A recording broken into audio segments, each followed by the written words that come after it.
বলেন। আবার বিশ্বনবী বললেন, যত ইস্তেগফার আছে সব ইস্তেগফারের সেরা সর্বশ্রেষ্ঠ ইস্তেগফারের নাম সাইয়্যিদুল ইস্তেগফার। কি নাম? সহিহ বুখারীর বর্ণনা।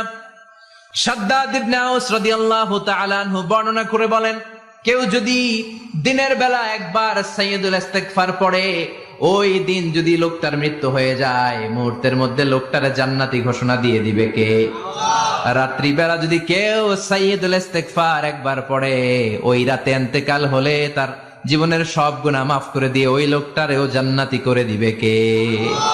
দিনে যদি সাইয়্যিদুল ইস্তেগফার একবার পড়েন, ওই দিনে ইন্তেকাল করলে আপনি জান্নাতি। রাতে যদি সাইয়্যিদুল ইস্তেগফার কেউ পড়েন, ওই রাতে ইন্তেকাল হলে আপনি জান্নাতি। এটা সহিহ বুখারীর বর্ণনা। সব ইস্তেগফারের রাজা, শ্রেষ্ঠ ইস্তেগফার। মুখস্থ আছে না? কার কার মুখস্থ আছে? হাত তুলেন। সাইয়্যিদুল ইস্তেগফার মুখস্থ আছে কার? মাশাআল্লাহ, তাবারাকাল্লাহ। এটা আপনাদের বাড়ির কাজ দিলাম।